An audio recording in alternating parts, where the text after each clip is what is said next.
경제책은 너무 재미없고 지루해 라고 하시는 분들 이 책을 꼭 보시길 바랍니다.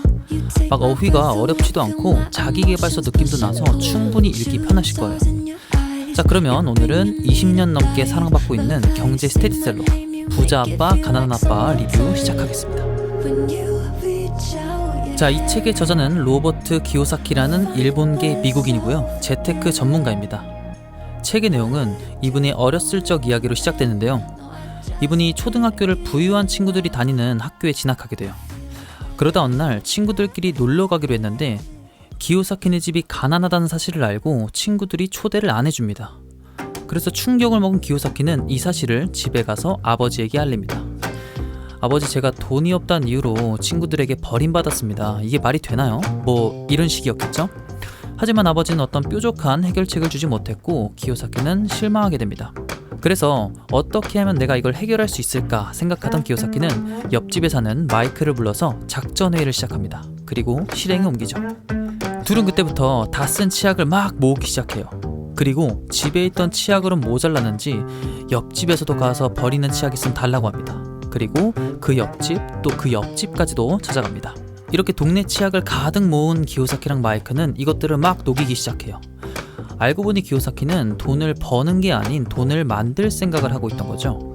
이를 가만히 지켜보던 아버지가 이제 위조의 개념을 알려주면서 기요사키와 마이크의 돈을 향한 꿈은 무너졌습니다. 하지만 아버지께서 이를 너무 귀엽게 보셨는지 한 가지 중요한 사실을 알려주시는데요, 그건 바로 마이크네 아버지가 여러 가지 사업을 하고 있고 돈에 대해 아주 탁월한 분이시다라는 사실이었습니다. 이를 들은 기요사키는 마이크에게 너네 아버지에게 돈 버는 방법을 배우고 싶어 라고 말하고 그렇게 약속을 잡게 됩니다. 약속 당일날 기요사키는 늦지 않게 마이크네 집에 방문했는데요, 근데 웬걸 마이크의 아버지께서는 아주 바빠 보였고 기요사키에게 전혀 관심을 주지 않는 거예요. 이제 그러다 시간이 좀 지나서 드디어 마이크의 아버지가 걸어와서 먼저 말을 거십니다. 너희들이 돈 버는 방법을 궁금해한다면서? 그러면 그거 내가 알려줄게. 대신에 내 가게에서 일을 좀 해야 되는데 괜찮겠니? 라고 합니다. 그때 이제 돈에 대해 너무 간절했던 기요사키와 마이크는 이에 응하기로 하고 바로 일을 시작합니다. 페이는 시간당 10센트. 지금 기준으로 10센트는 123원 정도 됩니다. 그렇게 며칠을 일하던 기요사키는 분노하기 시작하는데요, 왜냐면 마이크네 아버지는 보이지도 않았고 어떤 교육도 해주지 않았기 때문입니다. 참다 폭발한 기요사키는 마이크에게 말합니다. 나는 지금 착취를 당하고 있고 너네 아버지는 사기를 쳤어. 페이를 올려주지 않으면 난 당장 여기에서 나가겠어 라고요. 그런데 그때 마이크가 한참을 웃고는 예상치 못한 답을 합니다. 사실 아빠가 언젠가 너가 나한테 이 말을 할 거라고 하셨어. 그리고 그때가 되면 다시 찾아오라고 하셨거든. 내가 아빠한테 이제 이 얘기를 잘 전달할게 라고 말합니다. 다시 마이크의 집에 찾아간 기요사키, 화가 이만큼 나서는 엄청 따지기 시작합니다. 하지만 마이크의 아버지는 아주 강직한 분이셨고 조금의 미동도 보이지 않았죠. 그리고 기요사키에게 차분하게 말합니다. 난 지금 분명히 너를 가르치고 있다. 넌 어떠한 이유로 내가 널 가르치지 않았다고 생각하는 거니? 기요사키가 말합니다. 아니, 아무런 얘기도 하지 않고 시간당 10센트씩 주는 게 이게 착취가 아닌가요? 다시 마이크의 아버지는 말합니다. 말을 해야만 교육이니? 기요사키가 당연히 그렇지 않냐고 하자 마이크의 아버지는 이제야 조금씩 풀어서 설명하기 시작합니다. 그건 학교에서 하는 방식이란다. 세상은 우리를 그런 식으로 가르치지 않지. 이후로 기요사키는 무언가에 홀린 것처럼 마이크의 아버지 말씀을 계속 듣게 됩니다. 너는 이제야 내가 거느리는 수많은 직원들과 똑같은 얘기를 하기 시작했단다. 그리고 대부분의 사람들은 그렇게 불평만 늘어놓다가 끝내고 말지. 그런 사람들은 조금의 임금만 올려줘도 그 안에서 만족하고 살아간단다. 하지만 평생 그 일을 반복하게 되겠지. 진짜 문제의 해결은 남이 조금씩 올려주는 그 임금이 아니란다. 처음 듣는 이런 얘기에 기요사키는 굉장히 흥미를 보이기 시작하는데요, 그때 마이크의 아버지는 기요사키와 마이크를 테스트하기 시작합니다. 자, 지금부터 너희가 받던 돈을 $5로 올려주겠다. 너희라면 어떻게 하겠니? 기요사키와 마이크는 $5라는 돈에 마음이 휘청였지만 참고 또 참다 끝내 대답하지 않습니다. 그리고 마이크의 아버지께서는 한참을 기다리다 잘했다 라고 말씀하시며 그 둘을 다독이셨습니다. 이제 그 이후로 기요사키와 마이크는 본격적인 돈에 대한 공부를 시작합니다. 비록 학교를 다니긴 했지만 학교 교육보단 회계, 자본, 부채, 법률 등 돈에 대한 공부를 시작합니다. 자, 그러면 이쯤에서 잠시 멈추고 지금부터는 책의 제목인 부자 아빠, 가난한 아빠에 대해서 설명드려볼게요. 사실 책에서 가난한 아빠는 기요사키의 친아버지를 얘기하고요. 부자 아빠는 마이크의 아버지를 뜻합니다. 가난한 아빠는 교육 수준이 매우 높은 교육계 공무원이셨는데요. 그래서 그런지 자식을 교육할 때 좋은 대학 가서 좋은 회사에 취직하는 게 무엇보다 중요하다라고 가르치셨습니다. 무엇보다 안정적인 삶을 추구하는 분이셨고 한 가지 전문직에 종사하길 바라셨습니다.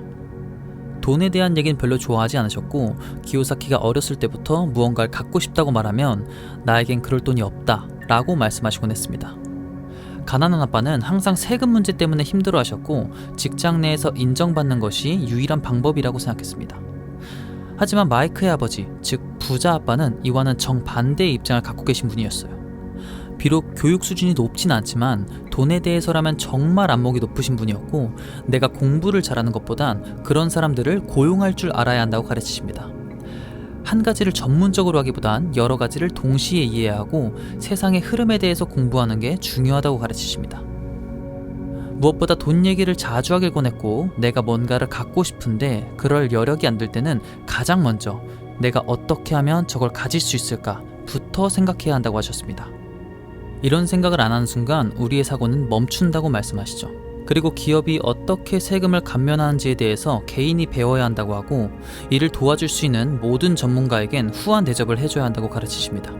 이런 정반대의 두 아버지를 보면서 기요사키는 마침내 부자 아빠를 따르기로 하고 그때부터 자본가의 길을 걷기 시작합니다. 그렇게 성인이 된 기요사키의 목표는 개인 사업이었지만 그 과정에서 회사도 들어가고 군대도 들어가곤 합니다. 단 여기엔 조건이 있었습니다. 단순히 돈을 버는 개념이 아닌 배울 점이 분명하게 있어야 한다는 것이었습니다. 이건 부자 아빠의 가르침인 배움을 게을리해선 안 된다 라는 말과 일치했습니다. 세일즈 능력을 키우고 싶을 땐 세일즈 회사에 들어가고 사람을 관리한 능력을 키우고 싶을 때 군대에 들어가죠. 결국 기요사키는 부동산 투자로 완벽한 경제적 자립에 성공하게 되고 이를 바탕으로 부자 아빠, 가난한 아빠를 지필합니다. 제가 지금까지 얘기한 것 중에 어려운 숫자나 공식이 있었나요? 없었죠. 물론 책 중간에 자본과 부채에 대한 얘기가 있긴 하지만요. 전반적으로 이 책은 기요사키의 인생이 담긴 책입니다. 저는 이 책을 보면서 자본가에 대한 생각을 달리하게 됐는데요. 우리가 보통 자본가라고 하면 돈 많은 사람을 자본가라고 떠올리잖아요. 하지만 이 책에선 돈이 아무리 많더라도 자본가가 아닐 수도 있다는 얘기를 합니다.